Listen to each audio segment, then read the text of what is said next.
Bonjour, aujourd'hui sur l'Escalator on reçoit Sergi Lopez. L'acteur espagnol, souvent présent au cinéma français, est cette fois-ci à l'affiche d'une production internationale, La Carte des Sons de Tokyo, un long métrage présenté en 2010 à Cannes où il a étonné la presse et les premiers spectateurs. On retrouve Sergi Lopez avec Céline pour en parler. Salut Sergi.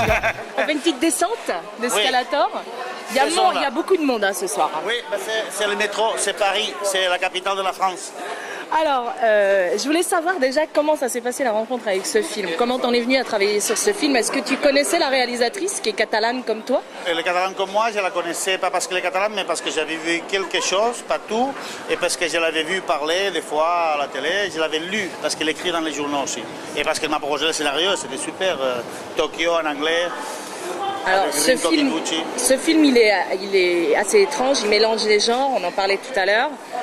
Il y a un univers vraiment spécial. Qu'est-ce qui t'a séduit dans ton personnage? Dans mon personnage... Ou dans le film, en général?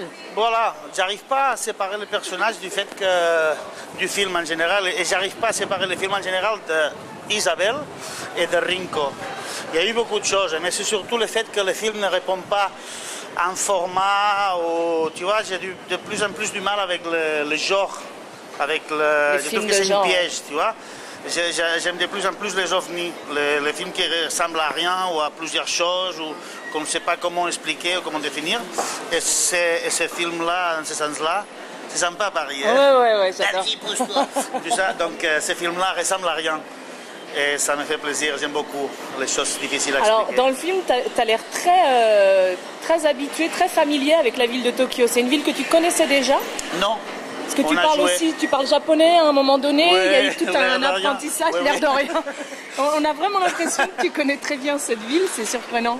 C'est parce qu'on est très bien entouré, on est très bien assisté à des gens qui nous aident. Nous, on reçoit les acteurs. On va refaire une petite descente rapide. Oui, très bien, c'est vrai. Ouais. Donc nous, les acteurs, voilà, on a un retour énorme de ce qu'on fait, mais en fait, c'est toute une équipe. Donc nous, il y a plein de gens qui nous aident à parler en japonais et à parler en anglais aussi, parce que je ne parle pas très bien l'anglais. Et donc ça paraît presque la ville natale. Voilà, on fait semblant d'être en japonais et catalan. Alors, est-ce que toi, puisque le film parle notamment des sons de cette ville, est-ce que tu as une affinité particulière, toi, en général, dans la vie, avec les sons, avec tout ce qui est sonore, avec les bruits de la ville ou autre, ou pas spécialement? Non, je dirais pas non. Je crois que comme les êtres humains, enfin, comme les animaux aussi, je veux dire le son, mais il y a aussi le goût, il y a l'odeur, il y a ce qui est tact. C'est pas un sens qui est plus particulièrement développé chez toi? Non. Alors pour finir, je voulais savoir, parce qu'on t'a vu dans beaucoup de films en 2010, tu vas être très présent en 2011 aussi, dans pas mal de films apparemment. Est-ce que tu as une boulimie du jeu ou est-ce que c'est un peu le hasard des rencontres et des propositions? C'était un peu le hasard des choses et c'est marrant comme en fait il y a aussi un truc, c'est que j'en ai fait beaucoup cette année, mais je ne sais pas pourquoi, beaucoup de petits trucs. C'est-à-dire je vais être très présent mais à une petite dose. Comme dans Potiche par exemple, ou comme dans ce genre de choses? Potiche, avec le moine, avec... Dominique Moll avec Vincent Cassel, et puis avec les films avec Poirier aussi, avec Samuel Benchetri. Je ne sais pas pourquoi, ça s'est fait tout seul, il y a comme d'habitude. Je n'ai pas une stratégie précise, mais là, c'est venu comme ça. Et sur 2011, ça va être des films avec des personnages et des rôles plus importants ou des passages comme ça éclairs aussi? Je ne sais pas. Il y aura du théâtre parce qu'on va écrire une autre pièce de théâtre avec celle que je joue déjà. Et puis je vais faire un film avec Frédéric Fontaine en Belgique, avec des Belges. Plein de choses quoi. Je ne sais pas, on va voir.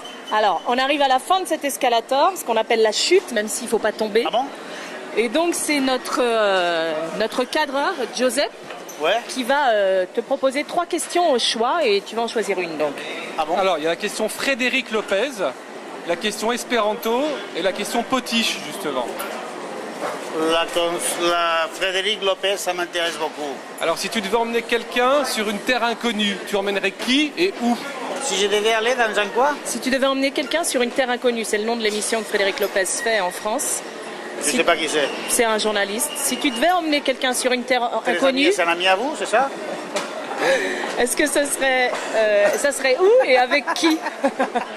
Une terre inconnue pour moi ou pour l'autre?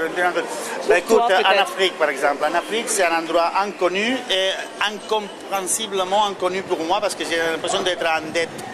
D'avoir une dette avec l'Afrique, j'ai jamais mis un pied en Afrique et je suis sûr qu'un jour je vais le mettre. Ça fait Et voilà, donc voilà, c'est bien toujours d'être accompagné. Donc, Tu emmènerais qui? bah, toi. Bah, super, je suis partante. Voilà. Merci beaucoup, De rien. Sergi, d'avoir accepté l'interview. On te laisse suivre ta route. Super. On croise les doigts pour que le film marche très bien, qu'il ait l'accueil qu'il mérite. Et puis, bah, à bientôt. Vous n'êtes pas les seuls à les croiser. À bientôt. Au revoir. Ciao, ciao.